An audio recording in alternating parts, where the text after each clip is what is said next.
السلام علیکم ورحمۃ اللہ وبرکاتہ۔ بھائی سلام کا جواب تو آنا چاہیے تھا۔ الحمد للہ نحمده ونستعینه ونستغفره ونؤمن به ونتوکل علیہ ونعوذ باللہ من شرور انفسنا ومن سیئات اعمالنا من يهده الله فلا مضل له ومن يضلله فلا هادي له ونشهد أن لا إله إلا الله وحده لا شريك له ونشهد أن سيدنا ومولانا وحبيبنا وشفيعنا ونبينا وسندنا محمدا عبده ورسوله. أما بعد، قال الله عز وجل في القرآن المجيد والفرقان الحميد: أعوذ بالله من الشيطان الرجيم، بسم الله الرحمن الرحيم. يا أيها الذين آمنوا إذا لقيتم فئة فاثبتوا واذكروا الله كثيرا لعلكم تفلحون. وأطيعوا الله ورسوله ولا تنازعوا فتفشلوا وتذهب ريحكم واصبروا إن الله مع الصابرين. صدق اللہ العظیم. صدر محترم اور معزز علماء کرام اور حاضرین جلسہ، خواتین و حضرات، ابھی بہت مفید، مؤثر و بلیغ باتیں آپ بہت دیر سے سماعت فرما رہے ہیں. اصل بات تو یہی ہے جو ہمارے ابھی معزز خطیب جناب مولانا عبید اللہ صاحب اعظمی نے کہی کہ جب تک اندر کی قوت نہ ہو، باہر سارے جتن کرنے کے بعد بھی افادیت و نافعیت، صالحیت اور صلاحیت کا ظہور نہیں ہوتا ہے. یعنی یہ کہ اگر بہتر سے بہتر دوا ہم استعمال کریں، اچھی خوراک بھی لیں، اچھے ڈاکٹر سے ہم رابطہ بھی قائم کریں، لیکن ہمارے جسم کے اندر دوا کے قبول کرنے کی صلاحیت اگر نہیں ہے تو ہم اس دوا سے یا اس ڈاکٹر سے یا اس طریقے معالجہ سے ہم علاج سے فائدہ نہیں اٹھا سکتے ہیں. اسی لیے ضرورت یہ ہے کہ ہمارے اندر جمنے کی صلاحیت ہو، ڈٹنے کی صلاحیت ہو، فیصلے کی قوت ہو. اسی لیے قرآن پاک کو اللہ رب العزت نے نازل کیا ایسے نازک وقت میں جب جناب محمد الرسول اللہ صلی اللہ علیہ وآلہ وسلم بدر کے موقع پر 313 نفوس قدسیہ کے ساتھ ہیں اور 1000 کی تعداد کفار و مشرکین کی ہے جو تیر و تفنگ سے لیس ہیں.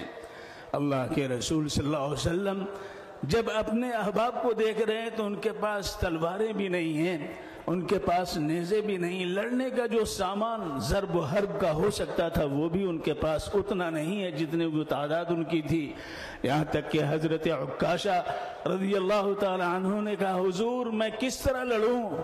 تو جناب محمد الرسول اللہ صلی اللہ علیہ وآلہ وسلم نے ایک کھجور کی شاخ ان کو دے دی اور اللہ کے رسول کے معجزے سے وہ شاخ ایک تلوار کی شکل اختیار کر گئی اور وہ تلوار وہاں تو کام آئی، اس کے ساتھ حضرت امیر معاویہ کے خلافت کے زمانے تک وہ تلوار موجود و محفوظ رہی. تو اللہ تبارک و تعالیٰ کی نصرت کیسے آئی؟ اس ثبات کے ذریعے، اس فیصلے کے ذریعے، ثبات قدمی و ثبات قلبی کے ذریعے، ڈٹنے کے ذریعے. اللہ کے رسول صلی اللہ علیہ وسلم اپنے عریش کے اندر ایک چھوٹی سی جھوپڑی کے اندر آپ اللہ کے حضور میں دعا کر رہے ہیں. ایک وہ مجمع تھا اور آج کا یہ مجمع ہے.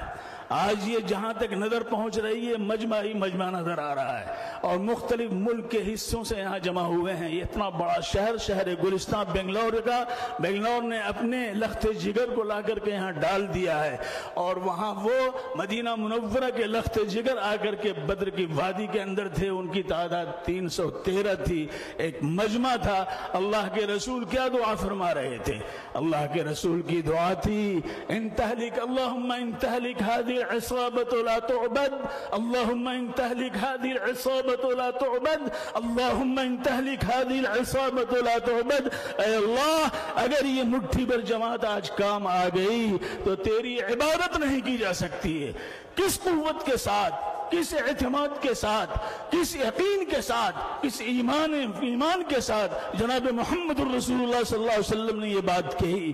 یہ آیت اس وقت نازل ہوتی ہے، یا ایھا الذین آمنوا اذا لقیتم فئۃ فاثبتوا. اے ایمان والوں سے خطاب کیا گیا ہے، کسی اور سے خطاب نہیں کیا گیا ہے. ان ایمان والوں سے جن کو اللہ رب العزت نے ایمان کی اتنی بڑی دولت دی ہے، اتنی بڑی دولت دی ہے کہ اگر ساری کائنات سونے کی ہو جائے، ساری کائنات سونے کی ہو جائے، اور ایک منکر خدا، ایک ایسا شخص جو اس شریعت کو ماننے والا نہیں ہے، اگر اللہ کے حضور میں اس کائنات کے برابر سونا پیش کرے اور اتنا اور بھی سونا پیش کرنے کی پیشکش کرے اپنی نجات کے لیے، اپنی بقا کے لیے، اپنی مکتی اور چھٹکارے کے لیے، اللہ تبارک و تعالیٰ کے حضور میں اتنا سونا ایک فرد کی مکتی اور چھٹکارے کے لیے، آزادی کے لیے اللہ تعالیٰ قبول نہیں فرمائیں گے.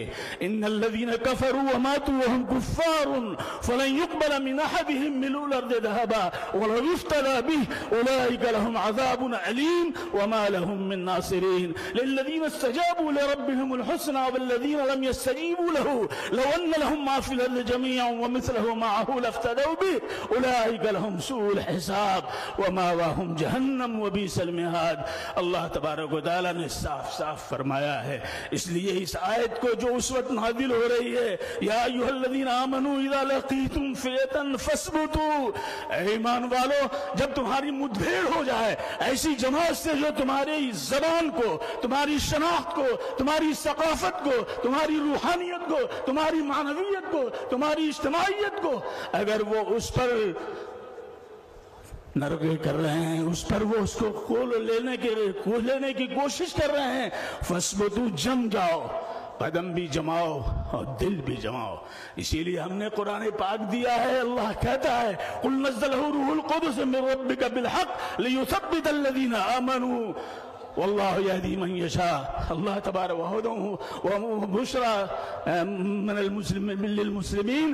اللہ تبارک و تعالیٰ نے اتارا ہے قرآن پاک کو اسی لیے تاکہ ہماری دل جمعی بھی ہو سکے اور ہم ثبات قدمی کے ساتھ فیس کر سکیں اپنے مسائل کا، فیس کر سکیں اپنے معاملات کا، فیس کر سکیں اپنے مقابل کا، فیس کریں دنیا کے اندر کارزار حیات میں جو مسائل پیش آئیں اس کو فیس کر سکیں، مقابل کر سکیں. اللہ تبارک و تعالیٰ نے جب کفار و مشرکین مکے والوں نے جب یہ کہا کہ یہ کیا بات، آپ اللہ کے نبی ہیں، تو ایک ہی دفعہ قرآن پاک کیوں نہیں نازل ہو جا رہا ہے؟ یہ بار بار کیوں نازل ہوتا ہے؟ اللہ تبارک و تعالیٰ نے فرمایا وقال الذین کفروا لولا نزل هذا القرآن على جملة واحدة لیثبت به فؤادک ورتلناہ ترتیلا. اللہ تعالیٰ فرماتے ہیں کہ یہ کہہ رہے ہیں کہ ایک ہی دفعہ کیوں نہیں نازل ہو رہا ہے؟ ہم تھوڑے تھوڑے کر کے اس لیے اتارتے ہیں تاکہ آپ کے دل کو مضبوط کریں اور قدموں میں ثبات پیدا کریں، اس لیے ہم اتارتے ہیں. لہذا اس موقع پر یہ آیت نازل ہوئی جس کے بارے میں حضرت تھانوی رحمۃ اللہ علیہ نے صاف صاف لکھا ہے کہ کامیابی کے لیے یہ 5 سوتری 5 نقطے والے یہ پروگرام جو اللہ رب العزت نے ہمیں دیا ہے وہ یہ ہے، یا ایھا الذین آمنوا اذا لقیتم فئۃ فاثبتوا. اے ایمان والو جمو، جب تمہاری مدبھیڑ ایسی جماعت سے ہو جائے، آج حالات وہی ہمارے سامنے.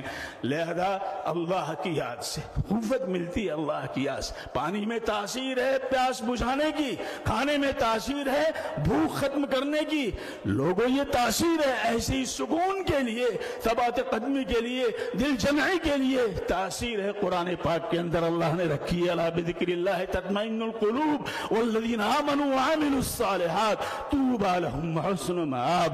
لہذا اللہ اور اللہ کے رسول یہ اطاعت ہو.